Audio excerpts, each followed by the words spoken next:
Item ಯಾವುದೇ ಇರಲಿ try ಮಾಡಿ Aachi chicken masala. America, Iran, Israel ಯುದ್ಧದ ಪರಿಣಾಮವಾಗಿ ಭಾರತದ ಮೇಲೆ ನೇರ ಪರಿಣಾಮ ಬಿದ್ದಿರುವಂಥದ್ದು. ಅದರಲ್ಲೂ ಪ್ರಮುಖವಾಗಿ ಕರಾವಳಿಯ ದೇವಸ್ಥಾನದಲ್ಲಿ ಇದರ ಸಮಸ್ಯೆ ಸಾಕಷ್ಟಾಗಿರುವಂಥದ್ದು. ಯಾಕಂತ ಹೇಳಿದರೆ ಪ್ರತಿನಿತ್ಯ ಅನ್ನದಾನ ಮಾಡುವಂಥ ದೇವಸ್ಥಾನಗಳಲ್ಲಿ ಕಮರ್ಷಿಯಲ್ ಗ್ಯಾಸ್ ಸಿಲಿಂಡರ್ನಿಂದ ಸಮಸ್ಯೆಯನ್ನು ಎದುರಿಸ್ತಿರುವಂಥದ್ದು. ನಾವೀಗ ಇರುವಂಥದ್ದು ಉಡುಪಿ ಜಿಲ್ಲೆಯ ಪ್ರಸಿದ್ಧ ದೇವಾಲಯ ಆಗಿರುವಂಥ ಶ್ರೀ ವಿನಾಯಕ ಆನೆಗುಡ್ಡೆ ದೇವಸ್ಥಾನ ಕುಂಬಾಶಿಯಲ್ಲಿದ್ದೇವೆ. ನಾವು ಚಿತ್ರಣವನ್ನು ಗಮನಿಸ್ಬೋದು. ಪ್ರತಿನಿತ್ಯ 2,000ದಿಂದ 3,000 ಜನರಿಗೆ ಬೇಕಾಗುವಷ್ಟು ಅನ್ನದಾನವನ್ನು ಇಲ್ಲಿ ಕೊಡಲಾಗುತ್ತೆ. ಅದಕ್ಕೆ ಸಂಬಂಧಿಸಿದ ಎಲ್ಲ ಸಿದ್ಧತೆಗಳನ್ನು ಈ ಒಂದು ಅನ್ನಛತ್ರದಲ್ಲಿ ಪ್ರತಿನಿತ್ಯ ಮಾಡಲಾಗುತ್ತೆ.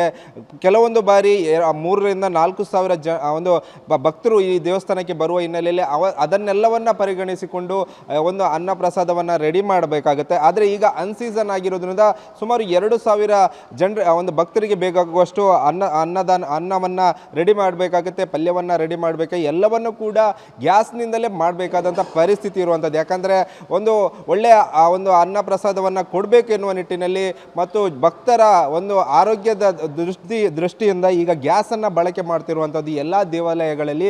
ಅದರಲ್ಲೂ ಪ್ರಮುಖವಾಗಿ ಈ ಒಂದು ಸಿದ್ಧಿವಿನಾಯಕ ದೇವಸ್ಥಾನದಲ್ಲಿ ಪ್ರತಿನಿತ್ಯ ಅನ್ನದಾನವನ್ನು ಮಾಡಲಾಗುತ್ತೆ. ಮತ್ತು ಅಂದರೆ ಸೀಸನ್ ಟೈಮ್, ಅಂದರೆ ಶಾಲೆಗೆ ರಜೆ ಇರುವ ಟೈಮಲ್ಲಿ ಸುಮಾರು 4,000 ಭಕ್ತರಿಗೆ ಬೇಕಾಗುವಷ್ಟು ಅನ್ನವನ್ನು ಮತ್ತು ಅನ್ನ ಪ್ರಸಾದವನ್ನು ರೆಡಿ ಮಾಡಬೇಕಾಗುತ್ತೆ. ಆ ಹಿನ್ನೆಲೆಯಲ್ಲಿ ಗ್ಯಾಸ್ಗಳನ್ನೇ ಅವಲಂಬಿಸಿರುವಂಥದ್ದು. ಸದ್ಯ ಈ ಯುದ್ಧದ ಪರಿಣಾಮದಿಂದಾಗಿ ಸಾಕಷ್ಟು ಸಮಸ್ಯೆ ಆಗ್ತಿರುವಂಥದ್ದು.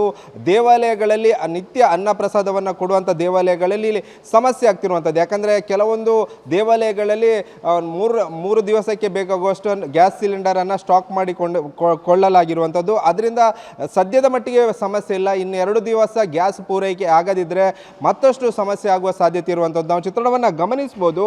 ಗ್ಯಾಸನ್ನು ಬಳಸಿಕೊಂಡು ಇಲ್ಲಿ ಒಂದು ಈ ರೀತಿಯಾಗಿ ಅಡುಗೆಯನ್ನು ಮಾಡಲಾಗುತ್ತೆ. ಆ ಒಂದು ಸಂದರ್ಭದಲ್ಲಿ ಗ್ಯಾಸ್ ಪೂರೈಕೆಯಲ್ಲಿ ಸಮಸ್ಯೆ ಆದರೆ ನೇರವಾಗಿ ಈ ದೇವಾಲಯಗಳಲ್ಲಿ ಸಮಸ್ಯೆ ಆಗುತ್ತೆ ಮತ್ತು ಕಟ್ಟಿಗೆಯನ್ನು ಅವಲಂಬಿಸಬೇಕಾದಂಥ ಪರಿಸ್ಥಿತಿ ಇರುವಂಥದ್ದು. ಸದ್ಯ ಕರಾವಳಿಯ ಸಾಕಷ್ಟು ದೇವಾಲಯಗಳಲ್ಲಿ ಅನ್ನ ಪ್ರಸಾದವನ್ನು ಪ್ರತಿನಿತ್ಯ ಕೊಡಲಾಗುತ್ತೆ. ಯಾಕಂದರೆ ಭಕ್ತರ ಸಂಖ್ಯೆ, ಕರಾವಳಿ ಭಾಗಕ್ಕೆ ಬರುವಂಥ ಭಕ್ತರ ಸಂಖ್ಯೆ ತುಂಬಾ ಜಾಸ್ತಿ ಆಗಿರುತ್ತೆ.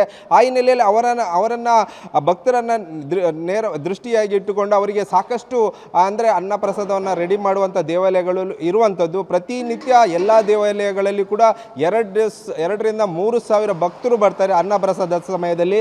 ಆ ಹಿನ್ನೆಲೆಯಲ್ಲಿ ಶ್ರೀ ವಿನಾಯಕ ದೇವಸ್ಥಾನದಲ್ಲಿ ಕೂಡ ಭಕ್ತರ ಸಂಖ್ಯೆ ಜಾಸ್ತಿ ಆಗಿರುತ್ತೆ. ಅದನ್ನೆಲ್ಲವನ್ನು ಗಮನದಲ್ಲಿಟ್ಟುಕೊಂಡು ಅನ್ನ ಪ್ರಸಾದವನ್ನು ರೆಡಿ ಮಾಡಬೇಕಾಗುತ್ತೆ. ಸದ್ಯ ಈ ಒಂದು ವಿನಾಯಕ ದೇವಸ್ಥಾನದಲ್ಲಿಯೂ ಈಗ ಒಂದು ಕಮರ್ಷಿಯಲ್ ಗ್ಯಾಸ್ ಸಿಲಿಂಡರ್ನ ಸಮಸ್ಯೆ ಉಂಟಾಗಿರುವಂಥದ್ದು. ಇದರಿಂದ ಇನ್ನು 2 ದಿನ ಗ್ಯಾಸ್ ಪೂರೈಕೆ ಆಗದಿದ್ದರೆ ಮತ್ತಷ್ಟು ಸಮಸ್ಯೆ ಬಿಗಡಾಯಿಸುವ ಸಾಧ್ಯತೆ ಕೂಡ ಇರುವಂಥದ್ದು. ಮತ್ತೆ ಎಲ್ಲರೂ ಕಟ್ಟಿಗೆಗೆ ಅವಲಂಬಿಸಬೇಕಾದಂಥ ಪರಿಸ್ಥಿತಿ ಕೂಡ ಇರುವಂಥದ್ದು. ಸದ್ಯ ನಮ್ಮ ಜೊತೆ ಇಲ್ಲಿಯ ಪ್ರಮುಖರಿದ್ದಾರೆ, ಅವರನ್ನು ಮಾತನಾಡಿಸ್ತಾ ಹೋಗುವ. ಸರ್, ಯಾವ ರೀತಿಯ ಸಮಸ್ಯೆ ಈಗ ಶುರುವಾಗಿದೆ ಮತ್ತು 2 ದಿವಸದಲ್ಲಿ ಯಾವ ರೀತಿಯ ಸಮಸ್ಯೆ ಆಗಲಿಕ್ಕಿದೆ ಅಂತ ಹೇಳಿ? ಶ್ರೀ ಕ್ಷೇತ್ರ ಆನೆಗುಡ್ಡೆ ಕುಂಬಾಶಿ ವಿನಾಯಕ ದೇವಸ್ಥಾನ ಇಲ್ಲಿ ಮಧ್ಯಪ್ರಾಚ್ಯದ ಈ ಒಂದು ಯುದ್ಧದ ವಾತಾವರಣದ ಬಿಕ್ಕಟ್ಟಿನಿಂದಾಗಿ ಇಡೀ ನಮ್ಮ ದೇಶದಲ್ಲಿಯೂ ಕೂಡ ಈಗ ಒಂದು ಅನಿಲ ಜಾಡಿಗಳ ಸಮಸ್ಯೆ ಈಗ ತಲೆದೋರ್ತಾ ಇದೆ. ನಮ್ಮ ದೇವಸ್ಥಾನದಲ್ಲಿ ಹಿಂದೆ ಕಟ್ಟಿಗೆಯಲ್ಲಿಯೇ ನಾವು ಅಡುಗೆ ಮಾಡ್ತಾ ಇದ್ದೇವೆ. ಆದರೆ ಪರಿಸರ ಕಾಳಜಿ ಮತ್ತು ಸಿಬ್ಬಂದಿಗಳ ಆರೋಗ್ಯ ದೃಷ್ಟಿ ಹಾಗೂ ಆರೋಗ್ಯ ಇದನ್ನು ಮನಗೊಂಡು ನಾವು ಸುಮಾರು 10 ವರ್ಷದಿಂದ ಈಗ ಅನಿಲ ಜಾಡಿಗಳ ಒಂದು ಉಪಯೋಗವನ್ನು ಮಾಡಿಕೊಂಡು ಈಗ ನಾವು ಬಾಯ್ಲರನ್ನು ಹಾಕಿಕೊಂಡು ಎಲ್ಲ ವಿಧದ ತಯಾರಿಯನ್ನು ಮಾಡಿಕೊಂಡಿರುವಾಗ ಈ ಒಂದು ಬಿಕ್ಕಟ್ಟಿನ ಸನ್ನಿವೇಶ ಉಂಟಾಗಿದೆ. ಇದು ಈಗ ಇನ್ನು ಎಷ್ಟು ದಿನ ಮುಂದುವರಿತದೋ ಇದೋ ಗೊತ್ತಿಲ್ಲ.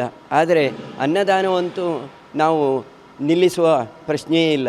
ಯಾಕಂದರೆ ಪುನಃ ಕಟ್ಟಿಗೆಗೆ ಪರಿವರ್ತನೆಗೊಂಡು ಅನ್ನದಾನವನ್ನು ಮುಂದುವರಿಸಬೇಕಾಗ್ತದೆ. ಯಾಕಂದರೆ ಇದು ಒಂದು ಭಕ್ತರ ಭಾವನೆ.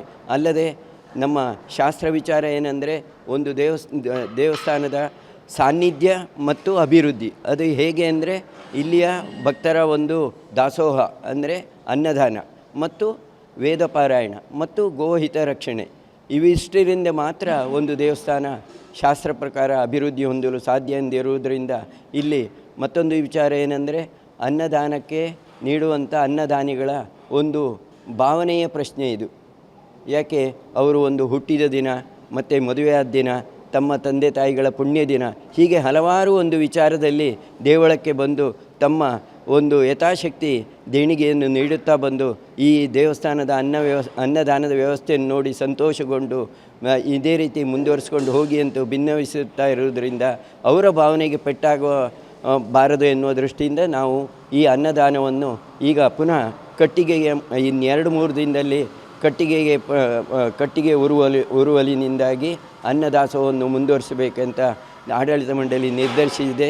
ಅದೇ ರೀತಿ ಭಕ್ತರು ಕೂಡ ಯಾವ ಒಂದು ಸಂಕೋಚ ಇಲ್ಲದೆ ಇಲ್ಲಿ ಬಂದು ಅನ್ನದಾನ ಪ್ರಸಾದಾದಿಗಳನ್ನು ಸ್ವೀಕರಿಸಿ ತಮ್ಮ ಇಷ್ಟಾರ್ಥಗಳನ್ನು ನೆರವೇರಿಸಿಕೊಂಡು ಹೋಗಬೇಕಂತ ಕೂಡ ಪ್ರಾರ್ಥಿಸುತ್ತಾ ಇದ್ದೇವೆ. ಇನ್ನು ನಿರಂತರ ಈ ಅನ್ನದಾನವು ಈ ಒಂದು ಬಿಕ್ಕಟ್ಟಿನ ಸಂದರ್ಭದಲ್ಲಿ ನಮ್ಮ ಜಿಲ್ಲಾಡಳಿತ ಸರಕಾರ ಮುಖ್ಯವಾಗಿ ಕರಾವಳಿ ಪ್ರದೇಶಕ್ಕೆ ಬರುವುದು ಹೊರ ಜಿಲ್ಲೆಗಳಿಂದಲೇ ಜಾಸ್ತಿ.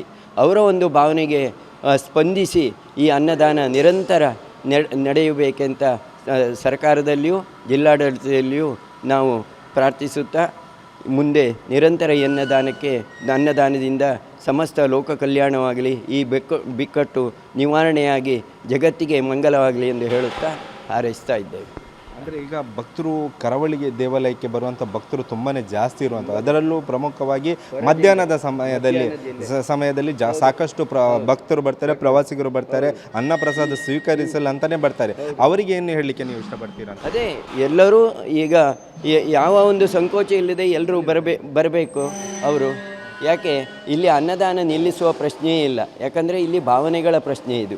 ಅದನ್ನು ನಾವು ಮನಗಂಡು ಈ ಅನ್ನದಾನ ದೇವರ ಒಂದು ಸಾನ್ನಿಧ್ಯ ಪ್ರಸಾದ, ಅದಕ್ಕಾಗಿಯೇ ಬರುವವರು ವೃತ ನಿಯಮಗಳನ್ನು ಪಾಲಿಸಿಕೊಂಡು ಇಲ್ಲಿ ಬಂದಾಗ ಅವರಿಗೆ ಅನಾನುಕೂಲ ಮಾಡಲಿಕ್ಕೆ ನಮಗೆ ಇಷ್ಟ ಇಲ್ಲ. ಅದು ಯಾವ ರೀತಿಯಲ್ಲಿ ಆದರೂ ನಾವು ಮುಂದುವರಿಸಿಕೊಂಡು ಹೋಗ್ತೇವೆ. ಅದೇ ರೀತಿ ಎಲ್ಲ ಭಕ್ತರು ಸಂಕೋಚ ಇಲ್ಲದೆ ಬರಬೇಕಾಗಿ ನಾವು ಪ್ರಾರ್ಥಿಸ್ತಾ ಇದ್ದೇವೆ. ಇದಿಷ್ಟು ಇಲ್ಲಿಯ ದೇವಾಲಯದ ಪ್ರಮುಖರ ಮಾತಾಗಿರುವಂಥದ್ದು. ಏನಂದರೆ ಸಾಕಷ್ಟು ಭಕ್ತರು ಬೇರೆ ಬೇರೆ ರಾಜ್ಯಗಳಿಂದ ಭಕ್ತರು ಬರ್ತಾರೆ. ಆ ಒಂದು ಸಂದರ್ಭದಲ್ಲಿ ಮಧ್ಯಾಹ್ನದ ವೇಳೆ ಅನ್ನಪ್ರಸಾದವನ್ನು ಸ್ವೀಕರಿಸಲು ಅಂತಲೇ ಬರ್ತಾರೆ.